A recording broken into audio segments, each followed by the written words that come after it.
Estamos congregados en la iglesia, en la casa de papá. Celebramos hoy la Eucaristía del segundo domingo durante el tiempo ordinario.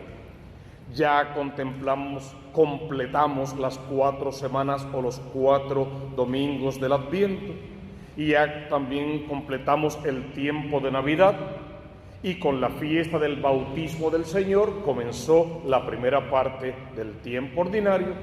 Bautizamos a Jesús entonces el domingo pasado en una forma de hablar, y hoy le damos continuidad a la vida pública de Jesús, porque los 34 domingos que componen el tiempo ordinario, divididos en 2 partes, a eso se van a dedicar: a hacernos conocer a profundidad la persona del Cristo de la gloria, al Dios humanado, al Emmanuel, al Salvador de las almas. Vamos a verlo según las lecturas que tenemos hoy a nuestra consideración. Isaías es el profeta que nos habla en la primera lectura y es secuela de lo que leíamos el domingo pasado. El domingo pasado vimos el primer canto del siervo doliente de Yahvé. Hoy vamos a ver el segundo de estos cantos. Otra vez Isaías nos está hablando ¿de quién? De él mismo, porque es profeta; de la persona de Jesús, porque las profecías son a futuro y en Cristo también estas profecías se cumplen; de todo el pueblo elegido, el pueblo de Israel; de ti y de mí, porque por el sacramento del bautismo también somos profetas. ¿Qué es entonces lo que Isaías quiere hoy en este segundo canto? 2 cosas fundamentales: hacerte ver a ti, profeta del Señor, bautizado, como el siervo de Dios, aquel a quien Dios va a amar más y de manera particular, y para quien tiene una misión particular. Esa sería la segunda cosa. ¿La misión cuál es? Llevar el evangelio extramuros, salirnos del pueblo de Israel y llegar a todos los pueblos, salir tal vez del seno familiar y poder entonces llevar el evangelio al vecindario, salir de la iglesia encerrada, pediría el Papa, e irnos a la periferia, llevar el evangelio a todas las personas para que todos puedan conocerlo, aceptarlo o rechazarlo. Ya eso es individual, y de acuerdo a esa decisión salvarse o perderse. Tú y yo vamos a trabajar para que las almas se salven. En conjunto, esa será la idea de la primera lectura. El salmo es convertir esa primera lectura en una oración. Aquí estoy, Señor, para hacer tu voluntad. Si tú me estás llamando, me estás dignificando con ese nombre de siervo de Dios, como profeta, si tú me estás enviando para que yo lleve el evangelio a todas partes, mi respuesta ¿cuál es? Aquí estoy, Señor, para hacer tu voluntad, porque espero en el Señor, me inclino ante el Señor, me postro y abro mi boca para proclamar sus maravillas, y le repito día y noche: yo sigo estando aquí. Heme aquí, Señor, mándame a mí, sería la idea. La segunda lectura fue tomada de la carta de San Pablo a los Corintios. Este pueblo de Corinto es un pueblo complicado. Allí se predicó el evangelio rápido y se aceptó rápidamente. Una vez hecha la misión, Pablo se retiró y con el tiempo comenzó a escuchar que había muchos problemas, muchas divisiones, muchas peleas, mucha confusión en el evangelio, y la cosa no andaba bien. Lo que estamos leyendo hoy es solo el saludo de Pablo en su carta, nada más. Después, con el tiempo, veremos el cuerpo de la carta. Ese saludo, ¿qué quiere presentar Pablo? 2 cosas también. Primero, que Pablo está predicando el evangelio, no por cuenta propia, sino porque Dios lo manda. Es en nombre de Dios. Por eso comienza así: yo, Pablo, llamado a ser apóstol de Cristo Jesús por designio de Dios. O sea, no porque quiero, no es mi opinión, no es lo que yo pienso, no es lo que me da la gana, es lo que Dios me manda a proclamar. Y ustedes conocen el texto: ay de mí si no lo hago. Eso es lo que Pablo comienza a decir. Luego hace hincapié en que no va solo, va en comunidad. Y entonces presenta a su hermano Sóstenes. para que también lo vayamos conociendo y sepamos que es uno de estos conversos que dijo una vez que sí y se mantuvo siempre en su sí. Le escribimos a la iglesia de Corinto, a los congregados por Jesús. La idea de irse directamente con ellos es porque se supone que ellos ya conocieron y aceptaron el Evangelio. Ahora le están pidiendo que se mantengan fieles a ese Evangelio.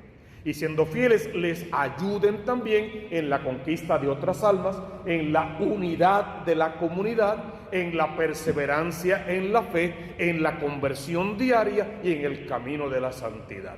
Luego, en el cuerpo de la carta veremos todos los demás detalles. Después de eso, tenemos el Evangelio que hemos visto hoy.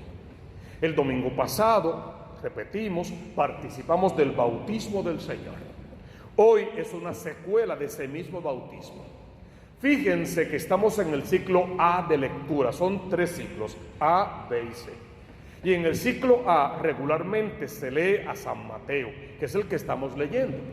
Pero hoy, porque es importante el renombre de este texto, estamos leyendo entonces el mismo bautismo que leímos el domingo pasado, pero según San Juan, que tiene otras connotaciones muy importantes. Los primeros 3 evangelios, Lucas, Mateo y Marcos, ¿qué es lo que quieren? Mostrarnos a Juan como aquel que vino a bautizar, aquel que vino a predicar la conversión y aquel que vino a morir, a hacerse mártir por el Evangelio. Y lo hacen perfectamente bien. Juan no se va a regodear en esas 3 ideas.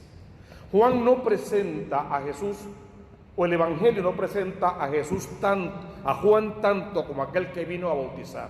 De hecho, en el Evangelio, según San Juan, que es el que leemos hoy, ni siquiera aparece literalmente que Jesús haya sido bautizado por Juan. No lo dice, lo insinúa, lo da a entender, se sobreentiende, pero no lo dice. Tampoco presenta a Juan el Bautista como aquel que vino a predicar la conversión. Y no lo presenta tampoco como el mártir, aquel que dio su vida por Jesús. No lo hace. Lo presenta de otra manera. Lo va a presentar como el testigo, el que da testimonio del Cristo de la gloria. Cuando uno ve eso de esa manera, entonces tiene que meterse ese Evangelio y ver todos los detalles. Miren cómo decía el Evangelio. Cuando Juan vio que Jesús bajaba, lo presentó en sociedad, le dio como su tarjeta de certificación. He ahí al Cordero de Dios que quita el pecado del mundo. Con eso, ¿qué hizo Juan? 2 cosas fundamentales. Llevó a todos los presentes hasta el momento de la primera Pascua y los condujo sin que haya pasado a la verdadera Pascua, la que Cristo va a celebrar con sus discípulos y la que luego todos celebraremos algún día en el reino de los cielos.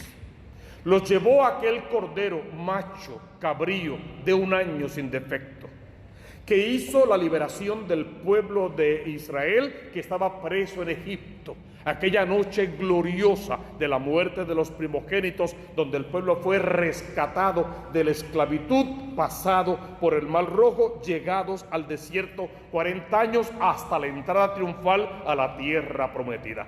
Todo eso se los recordó Juan en esa simple frase: he ahí al Cordero de Dios. Debió quizá haber dicho al verdadero Cordero de Dios que quita el pecado del mundo. A la vez que les hacía ver que ese Cordero vino a morir, a dar su vida, a entregarse en cuerpo y sangre por la salvación de las almas. Y vino a hacernos una promesa que no dejaría de cumplirnos: que algún día todos los que perseveren podremos con él celebrar la Pascua en el reino de los cielos. Este es el Cordero de Dios que quita el pecado del mundo. Ya yo les había hablado de este y les había dicho que este, aunque viene después de mí, existía antes que yo. ¿Por qué Juan hace esa aclaración si todos los presentes saben que Jesús es menor que Juan? O sea, en orden cronológico, Juan es primero que Jesús. Porque había muchísima gente creyendo que el verdadero Mesías era Juan y no Jesús. Porque ya había una especie de secta religiosa donde los bautistas querían que Juan de verdad fuera el bautista. Por eso Juan se encarga personalmente de que eso se acabe y se dedica a testificar, a señalar, a dar el testimonio verdadero. Yo no soy, es él, sí, nació después que yo, todos lo sabemos, pero existía antes que yo.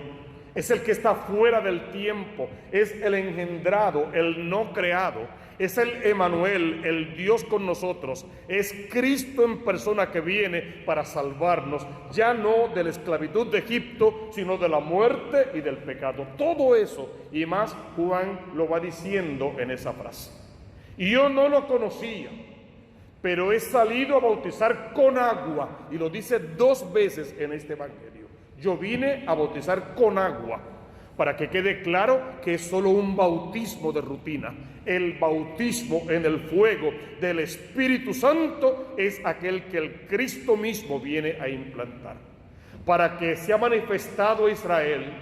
Y Juan dio testimonio diciendo, por eso el Evangelio, según San Juan, presenta a Juan el Bautista otra vez, no como el que vino a bautizar, no como el que vino a predicar la conversión, aunque ambas cosas las hace, no como al mártir que va a morir por Cristo antes de que Cristo mismo muera, sino como aquel que vino a dar testimonio, para que desde la primera lectura tú, por el bautismo, siervo de Dios, también des testimonio, para que según la segunda lectura tú, como Pablo, des testimonio en nombre del Cristo de la gloria y hables palabra de Dios, y para que ese testimonio salga de los muros de nuestro pequeño mundo y llegue a todos los corazones. Yo no lo conocí, pero sí escuchó Juan una voz que le dijo, aquel sobre quien veas bajar el Espíritu y posarse sobre él, ese es el que ha de bautizar, ya no en agua. Ese es tu trabajo, bautizar en agua. Este va a bautizar en Espíritu Santo. ¿Y cómo termina el Evangelio de hoy? Y yo lo he visto y he dado testimonio de que este es el Hijo de Dios. Juan hoy está presentando a Jesús como quien realmente es. Una vez que ese testimonio queda dado, nos queda en la iglesia un gran problema por resolver de toda la historia, que se ha explicado miles de millones de veces en todos los idiomas, pero que aún hay mucha gente que no puede entender. Este evangelio, como el del domingo pasado, nos presenta a Jesús siendo bautizado cuando tenía aproximadamente 29 o 30 años de edad. Ante esa circunstancia, la pregunta de toda la historia: ¿por qué, si Jesús se bautizó cuando era un adulto de 30 años, por qué la Iglesia Católica insiste en bautizar a los niños pequeños? No importa cómo se explique, la Biblia lo dice, y si la Biblia lo dice, ellos no pueden ver otra opción. Primero, la Biblia misma dice de ella misma que ella no contiene todo el depósito revelado de la fe. En el mismo Evangelio según San Juan. Muchas otras cosas hizo y dijo Jesús que no están contenidos en este libro. Y si se fuesen a escribir, el mundo entero no bastaría para contener los libros. Por lo tanto, la Biblia misma, de ella misma, dice que ella no tiene que decirlo todo. Ella va a decir lo fundamental. Y nosotros luego, con la tradición de la iglesia, vamos a encajarlo hasta conseguir el verdadero plan de salvación de Dios. Y la pregunta sigue en el aire: ¿por qué, si Jesús se bautizó grande, entonces la iglesia insiste en bautizar a los niños? Y uno se pregunta, María Santísima, esa mujer tan amada y atesorada en la iglesia verdadera, a quien el Dios mismo quiso que fuera su hija, su madre y su esposa, a quien el ángel se postró ante ella para decirle y llamarla reina y madre de todo lo creado. Una mujer tan insigne, una católica práctica de las buenas de verdad. ¿Por qué María Santísima, tan buena católica, no llevó a Jesús a bautizar cuando era niño? Todos los problemas se hubiesen resuelto en un instante. Si partes de una premisa falsa, todas las conclusiones van a ser falsas. Primero, María no era católica. De hecho, nunca lo fue quizá, porque en el tiempo de María la Iglesia Católica no existía. María era judía de religión, buena judía, cumplidora, fiel, mujer de fe, que no faltaba a la sinagoga ni un solo sábado y cumplía con todos los preceptos.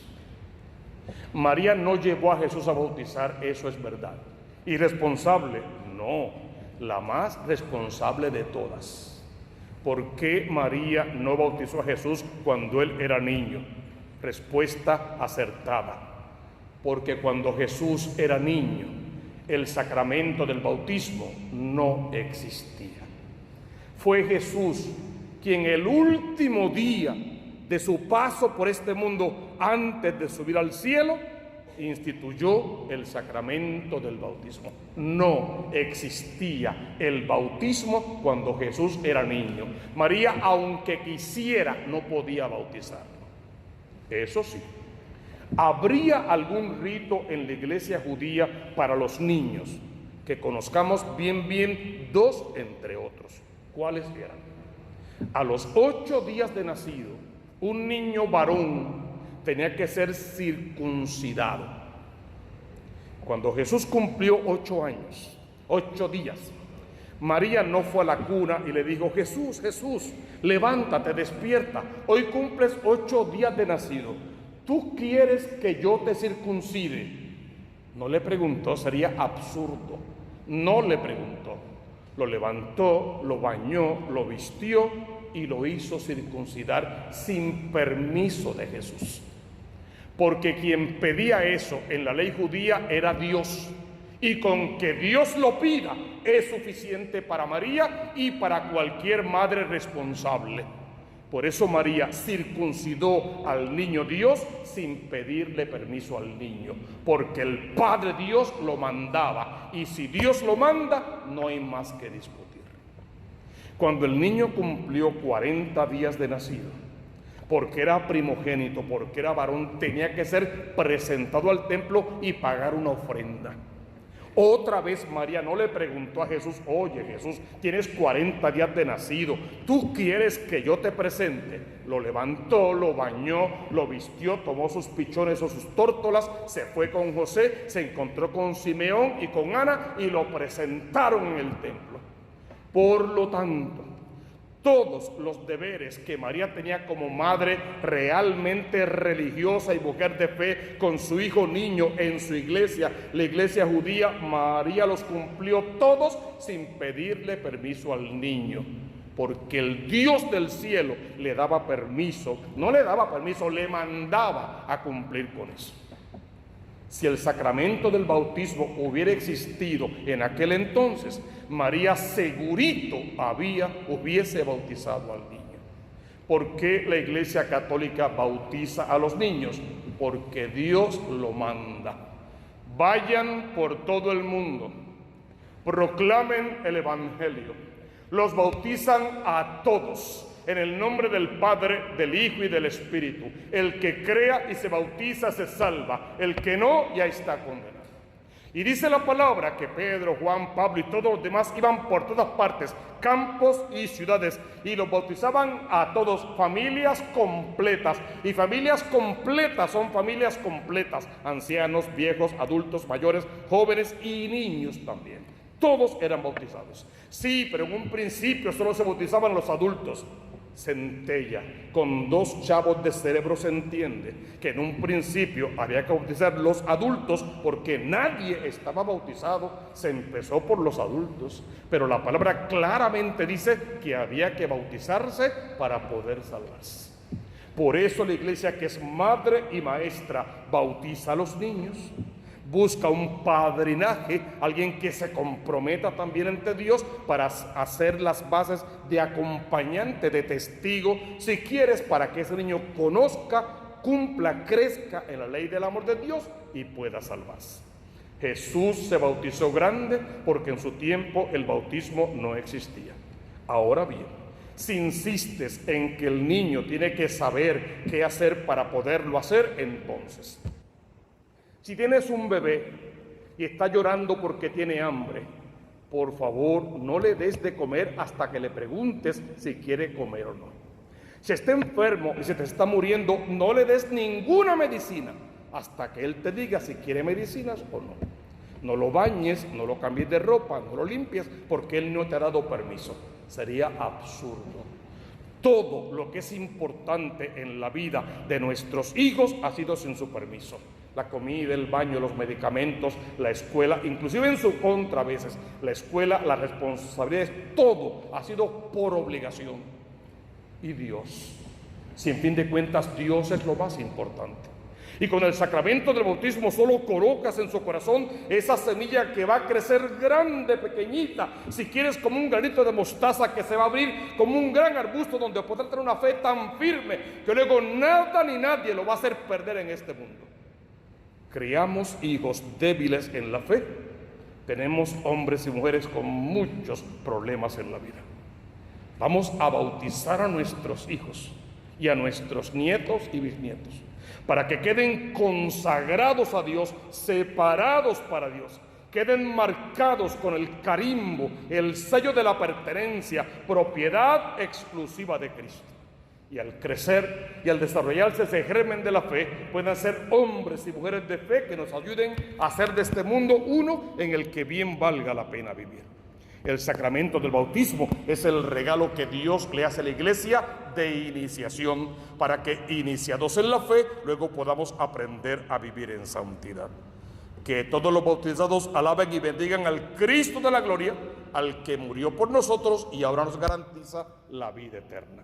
Si lo entendemos de esa manera y así lo aceptamos y así lo vivimos, todo lo demás nos llegará por añadidura.